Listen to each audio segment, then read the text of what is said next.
Highway पर बड़ी बड़ी लोरियों को पार करते हुए गाड़ी तेज रफ्तार से दौड़ रही थी।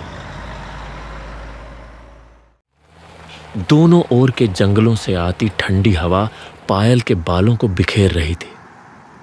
कुछ दिनों की बारिश के कारण इस छोटे से इलाके की हवा में सर्दी का एहसास था।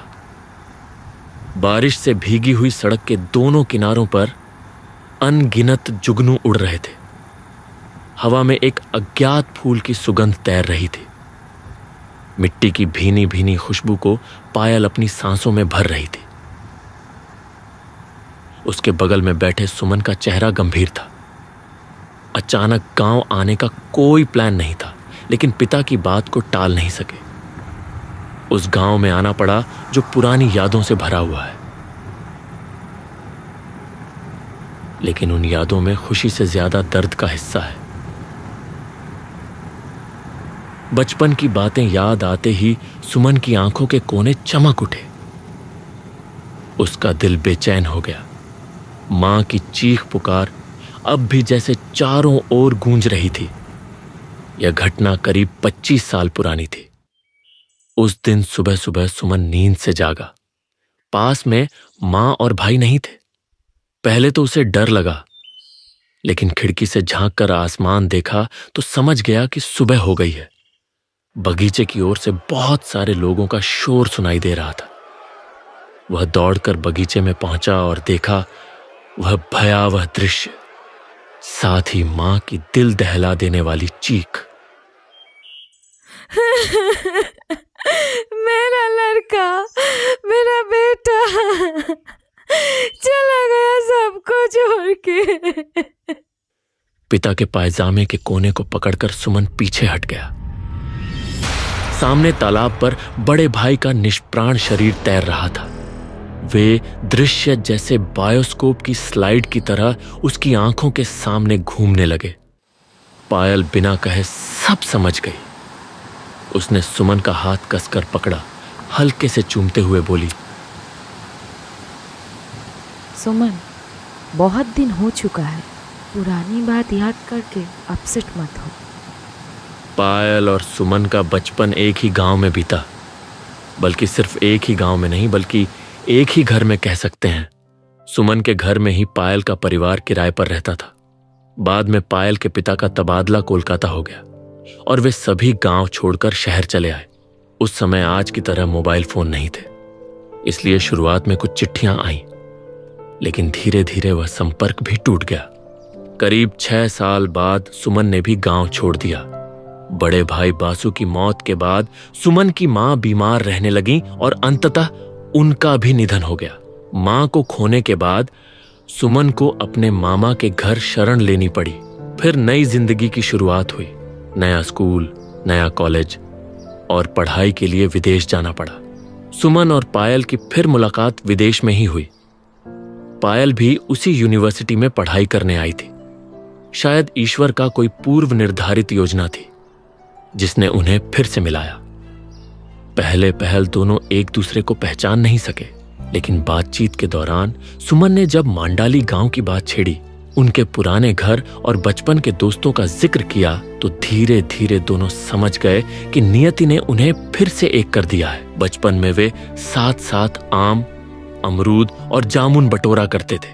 कितनी बार खेल कूद और नोकझोंक में साथ रहे। गांव के मेले में जाना, नाटक के अभिनय में हिस्सा लेना और सबसे मजेदार, चुपके चुपके दूल्हा दुल्हन खेलना। उन यादों की चमक आज भी वैसी ही ताजा है। आज भी वे महसूस करते हैं कि बचपन का वह अटूट बंधन उन्हें अलग नहीं होने देगा। बचपन में 2 अभिन्न हृदय वाले दोस्तों को एक दूसरे के करीब आने में ज्यादा समय नहीं लगता। सुमन ने तय किया कि वह पायल के साथ देश वापस लौटेगा। शादी की बात उसने अपने पिता को बताई तो वे बहुत खुश हुए। सुमन के घर की परंपरा थी कि घर के लड़कों की शादी से पहले कुलदेवी को अर्घ्य अर्पित करना अनिवार्य है, अन्यथा अनिष्ट हो सकता है। करीब 3 घंटे गाड़ी चलाने के बाद सुमन की गाड़ी उनके 14 पीढ़ियों पुराने घर माया कानन में आकर रुकी। घर की हालत अब जर्जर हो चुकी थी। जगह जगह से ईंट और सीमेंट झड़ चुके थे। दीवारों का रंग फीका पड़ चुका था और ऊपर की मंजिल पर कबूतरों ने अपना घोंसला बना लिया था। दुबले पतले बुजुर्ग की तरह कई वर्षों की यादें अपने अंदर समेटे हुए माया कानन अब भी मांडाली गांव में अपना अस्तित्व बनाए हुए खड़ा था। घर के भीतर कदम रखते ही जैसे सारी तकलीफें पल भर में गायब हो गईं। वही आंगन, बाईं ओर का बगीचा और वह लोहे की घुमावदार सीढ़ियां। पायल भी गाड़ी से उतरकर दौड़ती हुई बगीचे की ओर चली गई। आम का पेड़ अब भी अपनी जगह खड़ा था। नीचे कुछ पके हुए आम गिरे हुए थे। पायल ने दोनों हाथों से आम उठाए और सुमन को बुलाने के लिए मुड़ी। तभी उसने देखा कि सुमन उसके पास खड़ा है, लेकिन उसकी नजरें तालाब की ओर टिकी हुई थीं। पता है पायल, ठीक उसी जगह बासु भैया का बॉडी पड़ा हुआ था। सुमन की आंखों में आंसू झलमिला रहे थे। तालाब की सतह पर हवा के कारण गोल गोल छोटे घेरे बन रहे थे। पता नहीं कितनी देर तक वे दोनों उसी तरह खड़े रहे, जब तक कि साधनदा की आवाज से उनका ध्यान नहीं टूटा। तुम लोग वहीं खड़े हो, चलो अंदर चलो। साधनदा इस घर के बहुत पुराने नौकर हैं। सुमन ने अपने पिता से सुना था कि साधनदा के दादा को इस घर में नौकरी पर रखा गया था, जब इस घर के मालिक सुमन के परदादा सूर्य नारायण चौधरी थे। इस घर का नाम माया कानन सुमन की परदादी माया रानी चौधरी के नाम पर रखा गया था। सुमन ने अपने पिता से यह कहानी कई बार सुनी थी। सचमुच इस घर में एक अद्भुत आकर्षण है। इतने वर्षों बाद भी सुमन उस खिंचाव को महसूस कर रहा था। सुमन ने अपनी आंखों के आंसू पोंछे और घर की ओर कदम बढ़ाए। माया कानन के ऊपर की मंजिल के कमरे अब जर्जर हो चुके थे। नीचे की मंजिल के कमरों की मरम्मत कराई गई थी। वहीं दक्षिण पश्चिम कोने के एक कमरे में उनके ठहरने की व्यवस्था की गई। सफर की थकान से चूर कमरे में पहुंचते ही पायल और सुमन बिस्तर पर ढेर हो गए। साधन भैया, आज कुछ नहीं खाएंगे, बाहर डिनर करके आए हैं। बहुत टायर्ड हूँ, हम लोग सो जाते हैं। साधनदा जैसे कुछ कहना चाह रहे थे। पायल यह समझ गई। कुछ कहोगे साधन भैया? सिर हिलाकर बिना कुछ कहे बाहर चला जाता है। थोड़ी देर बाद फिर लौटता है। चेहरा कुछ फीका पड़ा हुआ लगता है। हकलाते हुए कहता है, मेरा तबीयत ठीक नहीं है। रात में सोने से पहले अगर दवाई लेके सो जाता हूँ तो होश नहीं रहता, इसलिए बता रहा हूँ। रात में सोने से पहले घर का दरवाजा बंद करके सोना। कुछ भी हो जाए, दरवाजा खोल के बाहर मत आना। कोई भी बुलाए तो जवाब मत देना। पायल के चेहरे से यह साफ झलक रहा था कि वह डर गई थी। उसने सुमन का हाथ कसकर पकड़ लिया। सुमन यह समझते हुए जल्दी से बोला, अच्छा ठीक है, इतनी रात को भूतों की कहानियां मत सुनाओ। सुबह से पहले हम लोग नहीं निकलेंगे, ठीक है? साधनदा के चले जाने के बाद पायल दरवाजा बंद कर देती है। दोनों बहुत थके हुए होते हैं थे। बिस्तर पर लेटते ही उनकी आंखों में नींद छा जाती है। नींद में सुमन ने एक अजीब सपना देखा। एक छोटा बच्चा तालाब के किनारे अकेले खड़ा है। उसका चेहरा बहुत धुंधला और अस्पष्ट है। बच्चा तालाब की ओर इशारा करता हुआ कुछ बुदबुदा रहा है, लेकिन सुमन कुछ भी समझ नहीं पा रहा। तभी एक लंबा आदमी उस बच्चे को पानी में खींचकर ले जाता है। बच्चा भी पानी में उतरकर धीरे धीरे गायब हो जाता है। तभी अचानक किसी आवाज से सुमन की नींद खुल जाती है। आकाश बादलों से घिरा हुआ है। चांद की रोशनी बहुत धुंधली है और कमरे में पूरी तरह अंधेरा है। सोने से पहले पायल ने खुद नाइट लाइट जला दी थी। यह सुमन को स्पष्ट याद था। बिस्तर पर हाथ डालकर देखता है, पायल वहां नहीं है।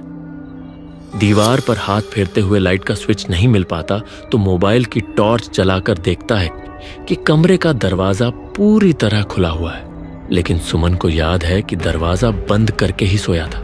वह जल्दी से उठता है और दरवाजे की ओर बढ़ता है। अंधेरे में चारों ओर सन्नाटा पसरा हुआ है। पायल, कहाँ गई ये लड़की? लाइट कैसे चली गई? टाइम क्या हुआ है अभी? पूरा घर अंधेरे में डूबा हुआ है। मोबाइल की टॉर्च भी उसी समय बंद हो गई। फोन भी स्विच ऑफ हो गया। चारों ओर गहरी अंधकार छाई हुई थी। किसी तरह हाथ पैर मारते हुए सुमन घर के सामने की ओर जाने की कोशिश कर रहा था। सामने साधनदा का कमरा था। वहां शायद रोशनी की व्यवस्था होगी। कम से कम एक हैरिकेन तो होगा ही। बहुत समय बाद वापस लौटने के बावजूद पुरानी यादें अब भी ताजगी से याद आ रही थी। सही तरीके से कदम रखते हुए सुमन सदर दरवाजे के सामने खड़ा हो गया। वहां कोई रोशनी नहीं थी। चारों ओर सब कुछ खाली सा लग रहा था। इस दुनिया में कोई नहीं था। अंधेरे में उसकी आंखें कुछ हद तक एडजस्ट हो चुकी थी। अब सब कुछ धुंधला धुंधला दिख रहा था। अचानक उसकी नजर छत की ओर पड़ी और सुमन ने देखा पायल छत के किनारे खड़ी थी, बिल्कुल किनारे पर। पायल, पायल क्या कर रही हो? पायल की कोई होश नहीं थी। वह एक ही तरह खड़ी थी। अंधेरे में दौड़ते हुए सुमन लोहे की घुमावदार सीढ़ियों से ऊपर चढ़ता है। सीढ़ी का दरवाजा बाहर से बंद था। सुमन हैरान हो जाता है, फिर पायल छत पर कैसे गई? उसका दिमाग पूरी तरह काम नहीं कर रहा था। जल्दी से दरवाजा खोलकर छत पर पहुंचता है। बादलों के बीच से चंद्रमा की मध्यम रोशनी छत पर पड़ रही थी। वह रोशनी जैसे और भी अंधकार को बढ़ा रही थी। छत के एक कोने में पायल को खड़ा देखा था और अब भी वह वहीं खड़ी थी। पायल, पायल। पायल को पकड़ने के लिए सुमन बढ़ता है। ठीक तभी पायल पलटकर मुंह घुमाती है। लेकिन यह कौन है? यह तो पायल नहीं है। क्या भयानक चेहरा है, एक लंबा चेहरा और उसके ऊपर दो लंबे कटे हुए हरे रंग की आंखें। चेहरे के चारों ओर जैसे एक गहरी बंद गुफा सी दिखाई दे रही है। चेहरा धीरे धीरे और लंबा होता जाता है और वह आकृति दोनों हाथ बढ़ाकर सुमन की तरफ बढ़ने लगती है।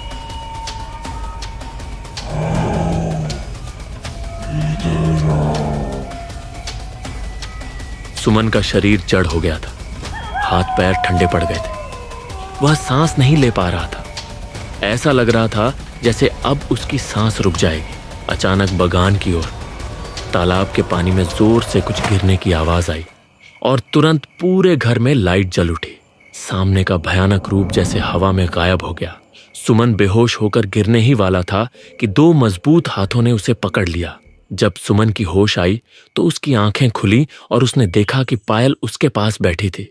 उसकी आंखों में यह साफ दिख रहा था कि वह बहुत रो चुकी थी। कल रात को पायल तुम... सुमन ये शब्द कहने के बाद बैठने की कोशिश करता है, लेकिन वह नहीं कर पाता। सिर में असहनीय दर्द हो रहा था। पायल सिसकते हुए कहती है, आज ही हम लोग चले जाएंगे सुमन, और नहीं रहेंगे यहाँ पे। सुमन कोई जवाब नहीं देता, बस अपनी आंखें फैलाए बगान की ओर घूरता रहता है। मुझे बहुत डर लग रहा है पायल, मैं थोड़ा सोना चाहता हूँ। साधनदा दरवाजे के पास खड़ा था। अचानक सुमन के पुकारने पर वह फिर से कमरे में आता है।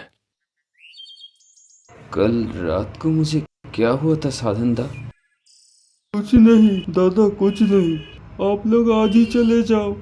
मैं सुबह सुबह ही आप लोगों का मंदिर में पूजा की बंदोबस्त कराता हूँ। क्या छुपा रहे हो, प्लीज बताओ। कल रात मैंने ऐसा कुछ देखा जो नॉर्मल नहीं है। साधनदा चुप था। उसकी आंखें नम हो रही थीं। बताओ साधनदा, बताओ, चुप मत रहो। प्लीज बताओ, किसने मुझे कल रात घर के अंदर ले आया? बताओ।